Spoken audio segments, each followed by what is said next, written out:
beautiful city of Moscow, which now hosts the 2011 Moscow Grand Slam. Fighters have come here in their masses. It's the first of the 2 summer Grand Slams, and everyone is gearing up for the coming battles in Rio de Janeiro and then in August for the World Championships in Paris. With Grand Slam ranking points at a premium, Moscow sees the return of some big-name fighters who are trying to stay ahead of the pack, whilst others are looking to catch them. But amongst the many stories unfolding, all eyes are on the under 90 kilos category, where a Nishiyama Iliadis rematch in the final is what everyone is hoping for. Before the headline act was the lightweights, and at under 60 kilos the king was back. World number 1 Soborov of Uzbekistan has gone a year unbeaten, winning 5 tournaments in a row. This time last year it was gold in Moscow. Then came the Worlds in Tokyo, followed by the Asian Games and the Baku World Masters. In January he took the Paris Grand Slam in style. Here in Moscow, Soborov would be taking no prisoners. Soborov, absolutely the number 1 at under 60 kilos, no doubt about that. He's the man to beat, and he can go left and right. Left Kouchi! So now, right Sienegi! Oh! And he takes him right the way over. Soborov all over the Armenian. Oh, Uranagi this time! So Soborov Sienegi again. Arm round the back this time. Now what's it going to be? Somebody's going to go this time, and it's Kosoto. Brilliant! Soborov, such variation. And the Russian knows he's got his handful here. And Surigoshi! Ippon and Soborov through to the semi-finals. Yamamoto fighting this match very, very well. And, well, 30 seconds left to go. Oh, now what's it going to be? Oh, well, one of them's going to go, especially with that arm round the back, looking for the Kosoto. And he turns it. Kosoto, and he gets a Yuko. Soborov now ahead. And into the last 10 seconds, Yamamoto just pushing forwards all the time. Can he get a score? No, he's underneath, and he's done enough to win it. And Soborov is through to the final. Up against Soborov in the final was an unlikely challenger in the world number 20, Milou of France. Milou won his semi-final spectacularly, throwing Mongolia's Davidorj for Ippon with a wonderful Kouchigari. Would he be the one to end Soborov's dominance?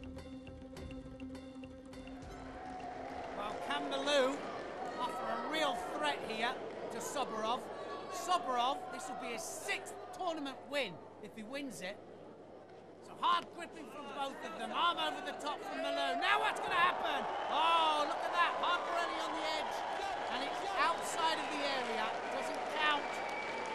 Look at that, catches the belt, grabs the trousers, and look at the lift he gets there.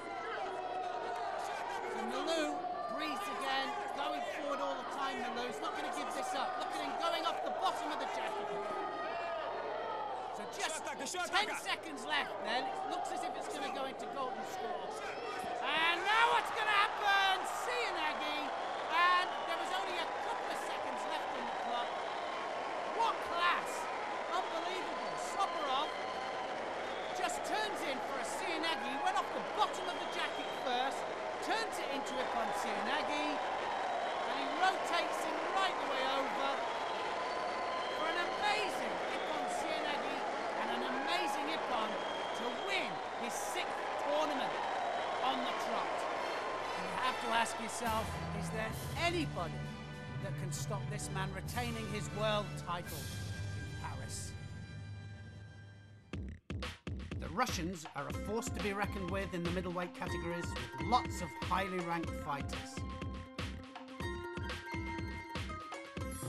And with many of their top names fighting in Moscow, the home crowd had high expectations. At under 81 kilograms, their star prospect was the winner of the Qingdao Grand Prix, the explosive Magomedov. With big Ippons in the early rounds, he was looking on track for the final. But Magomedov throws big and goes big. And in the quarter-final, he was flattened by Buzbayev of Kazakhstan, and his gold medal challenge was over. The man Magomedov had beaten in Qingdao, Stevens of the USA, fought it out in the final against Germany's rising star Maresh, the winner of the Abu Dhabi Grand Prix. In a tight contest, Maresh's attacks were too much for Stevens to handle, and with a minute and a half left on the clock, the American received a decisive penalty which handed Maresh the gold and his first ever Grand Slam win.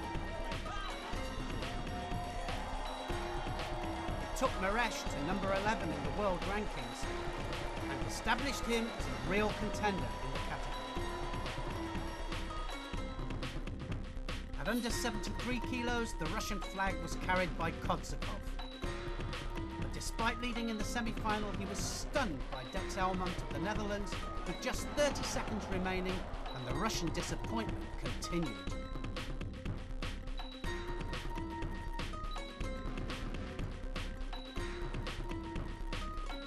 Elmont went on to edge another tight final over Volk of Germany.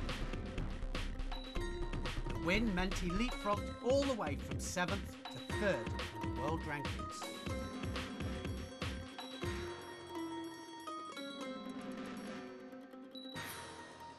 At under 66 kilos, however, two Russian fighters were both highly favoured for gold. World number 4, Mogushkov, the winner of last year's Moscow Grand Slam, and world number 3, Gadanov, winner in Rio de Janeiro and Qingdao, are two of the most dominant fighters in the category. And with Russian hopes on their shoulders, both reached the semi-finals. Well, can Mogushkov get to the final and win his second Grand Slam tournament? Oh, well, that was on the edge. And Kowalski turned that. He was going over, and he did, well, Harborelli turned, and he gets, does he get a score? Well, no score given, and, well, coming up to 2 minutes to go, anybody's match. Can the Russians have a finalist? Kowalski, can he stop him? Something's going to happen. Gary. Got to be a score. Wazari scored then. And Mogushkov goes ahead. And Kowalski has got it all to do. So Kowalski pushing forward then all the time, putting the Russian under pressure. Kosoto. And now looking for the Shimiwaza. Has he got it? Well, yes, he's got it round the neck. He's got the strangle on. And the Russian is trying to defend it. And he's trying, but now he's unconscious. He's gone unconscious. And Kowalski is through to the final. Look at that. What a surprise that is. And Mogushkov is not going to repeat what he did last year. Gadanov in white. Going forwards, then can he reach the final? The Russians are desperate now. Arm over the back. And the Korean, look, well, his stance was tremendous. But look at that. It's got to be a score. Ippon scored and Gadanov has done it. Gadanov goes through to the final. The number 3 seed in the world takes the Korean over, and the Korean has been looking fantastic all day, but it's not enough, and Gadanov is through. So what a surprise finalist then. Kowalski of Poland, through from the juniors, but establishing himself in the seniors, but Gadanov looking for Russia's first gold medal. And he's got the grip. Oh, and he's looking for the Osoto. Very close there. Kowalski, though, will keep fighting. He is a fighter. Gadanov, if he wins this, will go up from 3 to 2 in the world rankings, above Narashita. And of course he'll give Russia their first medal, their first gold medal anyway. So they're desperate. But Gadanov drops Sianagi there, right the way underneath Kowalski. And so the seconds then ticking away. Looks like it's going to go to golden score. Last 10 seconds. Now, what's going to happen here? Oh, it's going to be Uchimata. So close with the Uchimata. So Gadanov still pushing forwards. So into the 3 minutes golden score, then any score will win this gold medal. Any score on the board. Kowalski pushing forward all the time. And the crowd really getting behind Gadanov, as they should. Kochigari! Oh! And he takes him over, he gets the score, and he wins Russia's first gold medal, and the crowd are going mad. Kochigaki in the end, and he just forces him over. Kowalski couldn't do anything about it, knew he was going. Gadanov gets the gold, and that puts him second in the world rankings. And the Russians celebrate. At the lightest female weight of under 48 kilograms, world number 2 Fukumi of Japan produced 2 beautiful turnovers in the early rounds.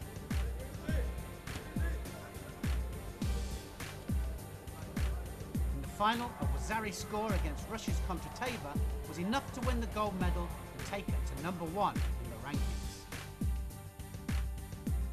World number 1 under 52 kilos was Fukumi's teammate Nishida. In the semi-final, Nishida overcame Portugal's Ramos by Ippon when she threw up with Dropsy and Aggie. But it was world number 3 Munkatar of Mongolia who was the unstoppable force of the category.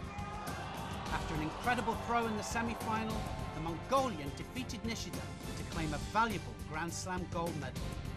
An intriguing tactical battle took place in the under 57 kilos final, where Japan's Sato took revenge on France's Pavia, having lost to her this year in Paris.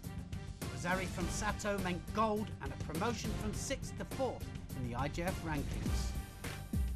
One of the throws of the tournament came in the under 63 kilos final, when Slovenia's world number 10 launched Mongolia's Sedev Suren with a massive uranagi.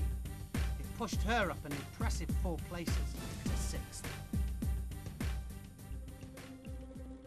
At under 70 kilos, everyone is chasing France's world number 1, De Kos. She's not in Moscow, but the number 3 Bosch of the Netherlands is. She's on good form, having won in Baku 3 weeks ago when she beat world number 2 Mezeros in the final.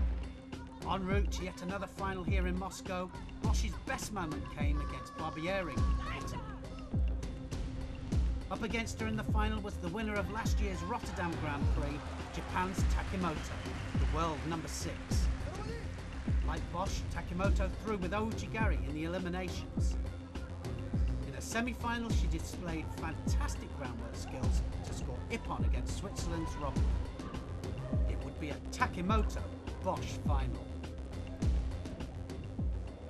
So both these ladies then chasing De Kos. De Kos not here. But if Bosch wins this, she'll go up to number 2 in the world rankings. Ojigari there from Takimoto. And Takimoto, currently the number 6 in the world, so it's a good final, this. Bosch, very aggressive, looking for that arm over the top all the time. Good grips from both these fighters. Ojigari! Oh, and she buries Takimoto. And Edith Bosch goes up to number 2 in the world, above Mezeros of Hungary, and she's chasing De Kos. Look at that, driving Ojigari, and she plants her on her back. It was a lovely classical drive off the back leg, and Takimoto couldn't do a thing about it. Bosch has shown that she is the main challenger to De Kos. There was a significant change in the rankings at under 78 kilos when Ogata of Japan moved from 4th to 2nd. Her arm lock in the final against Hungary's Ju secured her the gold medal and put her within 150 points of China's Yang, the number 1. In the heaviest female weight of over 78 kilograms, China's Tong was too strong for the rest. 4 Ippons in 4 contests was capped off in the final when she rolled Korea's Kim into a hold down. At the men's super heavyweight category of over 100 kilos, Korea's Kim ended hopes of a second Russian gold medal when he beat home favourite Sturkov in the final.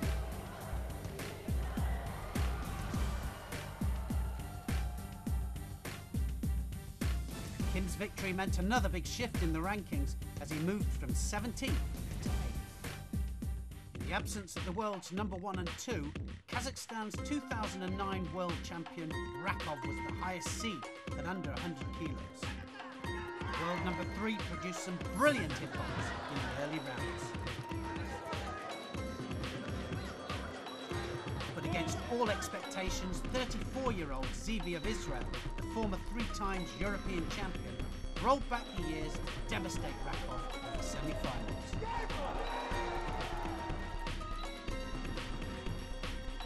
In the other semi-final, Francis Murray pounced on Sayedov of Uzbekistan, scoring Ippon in a textbook strangle. However, there was nothing that was going to stop Zivi. His Wazari was enough for gold. Can Zivi actually pose a threat at the World Championships in August? All the buzz and hype in Moscow came down to one weight category and the prospect of one fight in particular. On one side of the draw was world number 3 Nishiyama, Japan's most exciting young prospect. But on the other side was Greece's throwing machine, the number 4 Iliadis. They fought just once in a classic 2010 World Final, when Iliadis buried Nishiyama. Since then, Nishiyama has come back even stronger, taking gold in Paris. If either of them took gold in Moscow, they would move up to world number 1 under 90 kilos. But would both of them get to the final? Nishiyama, left-handed, Osoto, look at the speed he goes around that leg. Unbelievable. So explosive, and he can go the other way as well.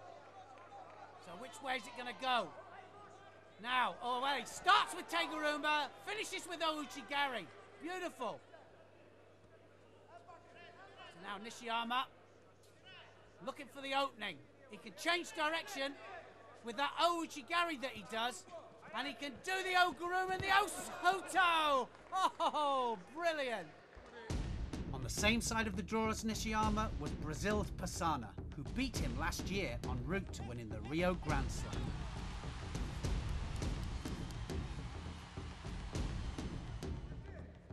Pasana in blue. Right-handed, looking for the Uchimata first of all. Looking for the opening, you can see that.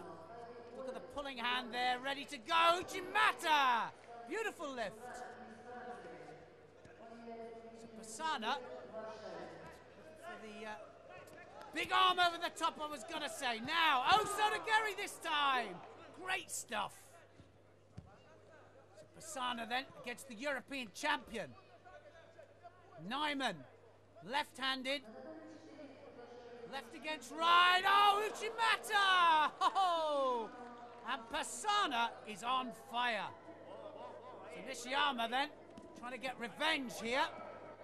Pasana, the winner against Nishiyama last year. So Pasana backing him up to the edge. Nishiyama, oh, Ashiwaza there from Pasana. So nice feet by Pasana. Look at that, blocks the foot.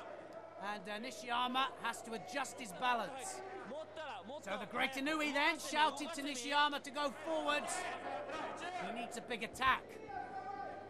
Pasana looking for the Osoto as well. Oh, what a great opportune Ashiwaza that was by Nishiyama. Kosotagak and Pasana couldn't do anything about it. He overstretched, and Nishiyama, Jiashi, Kosoto, and he just absolutely buries Pasana. And Nishiyama is through to the final.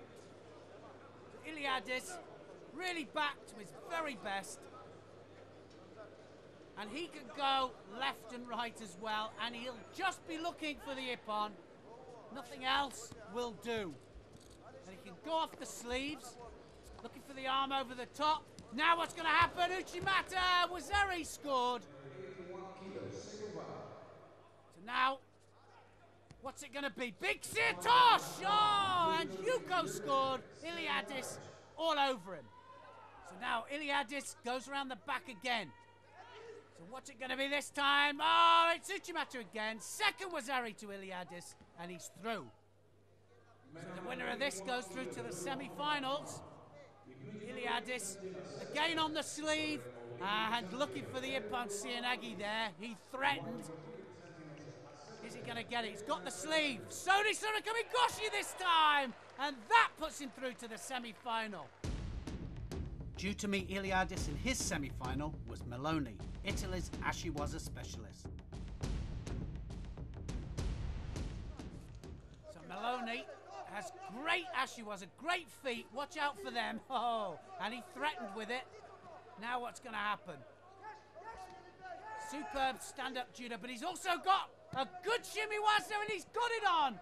He gets the ippon from the strangle.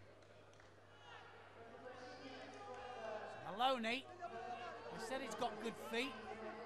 And oh, there it was. Well, can Maloney stop that dream final between Iliadis and Nishiyama? He's got the capability, that's for sure. And he can throw. And when Iliadis goes, he does go, but anything can happen. Oh, and look at that. A massive Surigoshi, gets the Yuko. Arm around the neck, and well, starts off with the Oso to Gary, and then the hips go across, and look at the lift and the drive. So Maloney then just pushing forward to the last 5 seconds, and well, Iliadis glances at the clock. He knows he's into the final, and it's the final that everybody wants to see. Wow, what a final this is going to be. The young pretender then, Nishiyama, only 20 years of age, and he is fighting the current world champion. And this is the battle for world #1, and either of them can get it. Ono will lose the top place. So who's it going to be? They've only met once before in the final of the World Championships, and Iliadis absolutely buried him then. So it's anybody's match. Nishiyama, I think, one of the main prospects for an Olympic gold medal. And the next, Uchigari there, and he opens up the attacks, Nishiyama. And Inui's saying, come on, you've got to go forward, put him under pressure. And watch Iliadis, though, cope with it, because he likes fighting the Japanese. And he does very well with them as well. And that's because he can throw. So what's going to happen? Look at that. Look at the pressure. Nishiyama's putting him under. Oh! Well, he put him under so much pressure. And Iliadis just uses it against him. And so does Surikamigoshi. And he somersaults. And he buries him again. The second time. Final of the World Championships. First of all, here he was under pressure. And he turns in with the Sodi Surikamigoshi. He lifts him up. It starts inside, it goes outside, but that doesn't matter. And look at the pressure. And he just turns in, grabs the leg, somersaults, and scores the biggest ippon you've ever seen. Brilliant stuff from Iliadis. And just what opportune technique that is. And Nishiyama, well, only 20 years of age, and I still think he'll be one of the main threats at the Olympic Games. A lot to learn, and he paid the price there, but this man is the man who is #1 in the world. He's world champion, and he has just found the form of his life going into the next World Championships in Paris later this year. Iliadis is a world star. I have to go step by step through the competitions en route to the Olympic Games. But my main focus now is the World Championships in Paris. The IJF World Circuit continues in just 3 weeks' time at the Rio Grande Slam, where the best fighters in the world have just one last chance to establish their final ranking positions before the Paris World Championships in August. What a cracking tournament it's been here in Moscow. Soborov made it 6 tournaments unbeaten. Who can stop him? Will Bosch be able to stop world #1 DeCos? And at under 90 kilos, there's a new #1 and a star of world judo.